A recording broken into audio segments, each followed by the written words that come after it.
بڑے چالاک ہیں آپ، مجھ سے اس طرح پوچھ رہے ہیں جیسے ان سے میری شادی ہوئی ہے۔ فیضا، اماں نے پھر ٹوکا، ڈھنگ سے بات کرو۔ مجھے تو تینوں اچھی لگتی ہیں تبریز بھائی، فیضا نے سنجیدگی سے کہنا شروع کیا۔ ہاں، کاظمہ میرے ساتھ اسکول میں پڑھتی تھی، اس لیے اس کے ساتھ میری دوستی بھی ہے۔ کاظمہ بہت اچھی عادت کی مالک ہے۔ ویسے تو سائمہ بھی اچھی ہے، مگر اس کا قد ذرا چھوٹا ہے۔ ہاں، میں کاظمہ کے بارے سوچ رہا ہوں۔ سوچ کیا رہے ہیں؟ کہہ دیجیے نا کہ وہ پسند آ گئی ہے اور وہ چیمپئن بھی ہے۔ ہاں، کلب میں جا کر وہ اسکواش کے وہ کیا بلا ہوتی ہے وہی کھیلتی ہے، لڑکوں کے ساتھ اخباروں میں تصویریں چھپتی ہیں اور چٹیاں کٹوا کر ماہی منڈا بنی پھرتی ہے۔ اماں، وہ تو اسکواش ایک کھیل کا نام ہے اور آپ کو ان کے بارے میں ایسا نہیں کہنا چاہیے۔ جس ماحول میں کاظمہ وغیرہ رہتی ہیں اس میں یہ باتیں معیوب نہیں سمجھی جاتی۔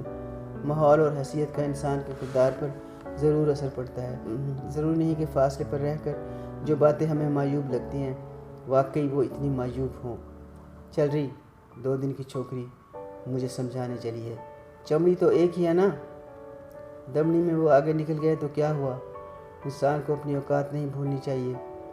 اماں فیضا کے لتے لینے لگیں اور تبریز موقع پا کر کھسک گیا۔ آنا شروع ہوئے تو باری کے بخار کی طرح آتے چلے گئے، نہیں آئے تو پھر ایسے بھولے کہ جیسے کبھی آئی ہی نہ تھی۔ بھائی تمہارے گھر کیا ہوں، تم لوگ انتہائی دقیانوس اور بور ہو، نہ کہیں آؤٹنگ کے لیے جاتے ہو، نہ پکچرز دیکھتے ہو، نہ گھر میں کوئی کھیل شروع کر رکھا ہے، نہ ٹی وی ہے، تو شام بھلا آپ لوگوں کے ساتھ کیسے گزاری جائے؟ وہ راسخ ہے، وہ تو کتابوں کا کیڑا بنا ہوا ہے۔ بڈھی روح، چھوٹی بہنیں تمہاری شام کو غائب ہوتی ہیں، رہ گئی تم تو جب میں آؤں تمہیں چولہے سے ہی فرصت نہیں ہوتی، ساتھ ساتھ پیاز کاٹتی جاتی ہو، ساتھ ساتھ باتیں کرتی جاتی ہو، میں سخت بیزار ہوتا ہوں۔ فیضا اپنی عادت کے مطابق مسکرائی۔ تبریز بھائی، ہم لوگ واقعی بڑے بور ہیں، لیکن حقیقت یہ ہے کہ ہم سب مل کر زندگی کی گاڑی کھینچ رہے ہیں۔ راسخ بھیا یونیورسٹی سے آنے کے بعد شام کو لاء کی کلاسز اٹینڈ کرتے ہیں۔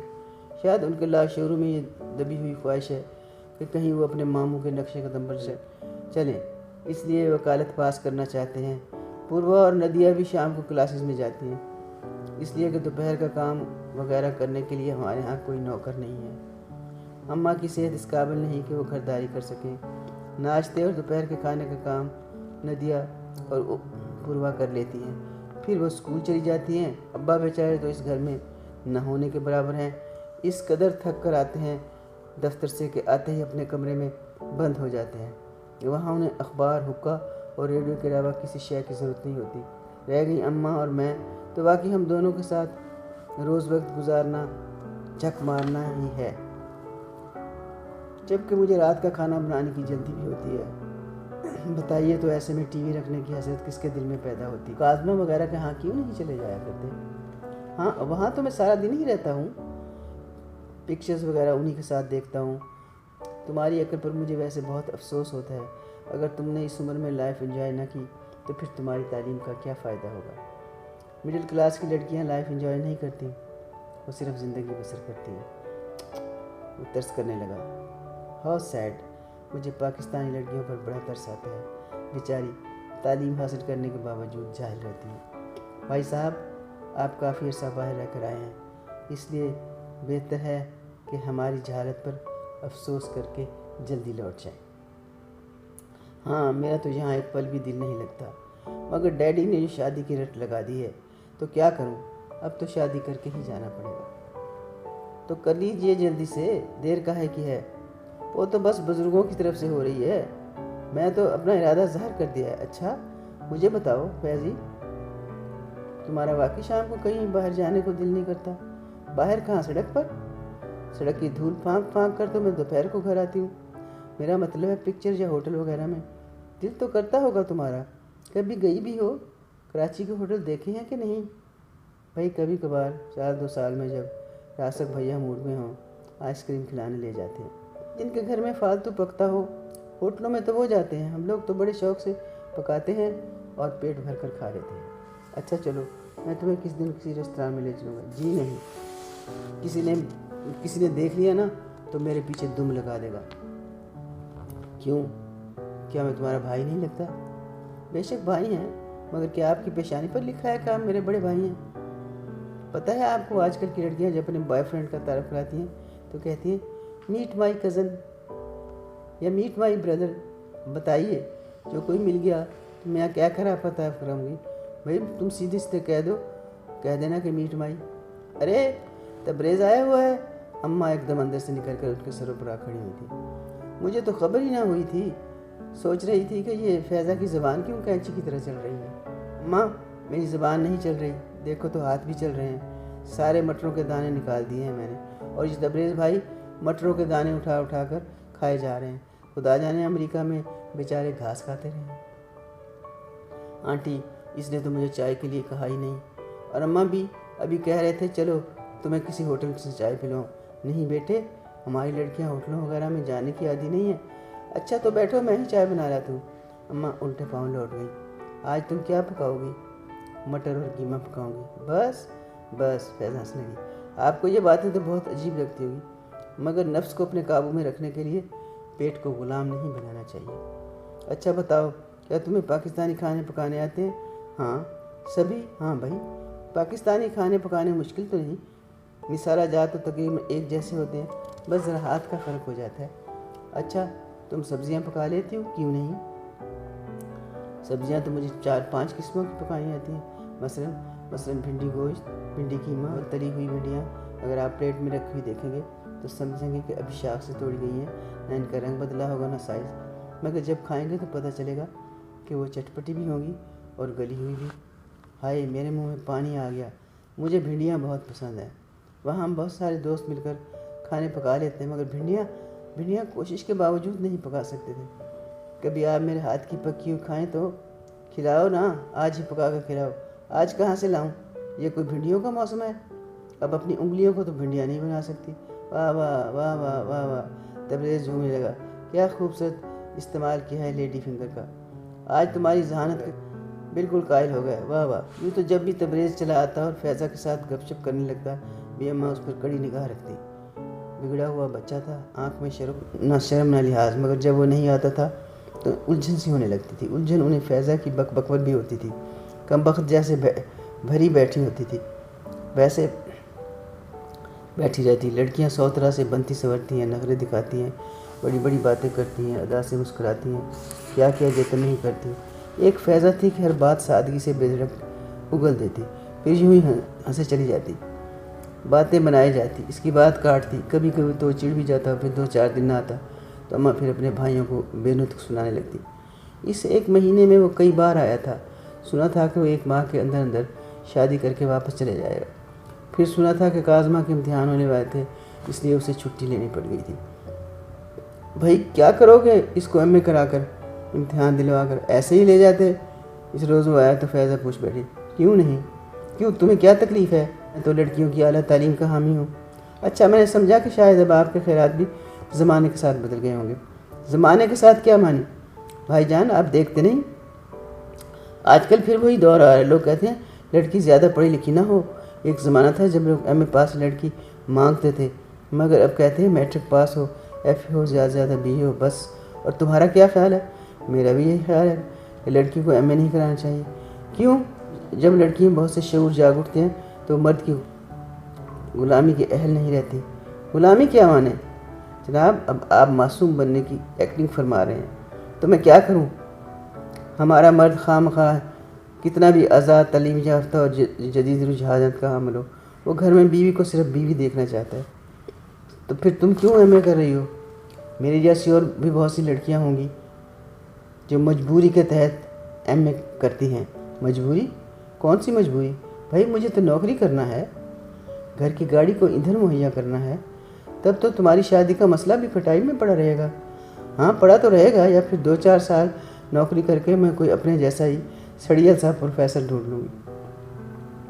بس اتنا ہی سوچا ہے تم نے اپنے متعلق؟ اور کیا، اس سے آگے ایوریج لڑکی کی اڑان نہیں ہوتی۔ رومانس، محبت، عشق سب خیالی باتیں ہیں۔ جہیز مناسب نہ ہو تو حسین سے حسین لڑکی پڑی سڑتی رہتی ہے۔ پرواز تو اپنے پروں کی طاقت کے مطابق ہوتی ہے نا۔ میں اگر تمہیں اپنے ساتھ امریکہ لے جاؤں؟ کیوں؟ وہاں تمہاری پڑھائی کا بندوبست کر دوں گا، اس کے بعد ملازمت دلوا دوں گا،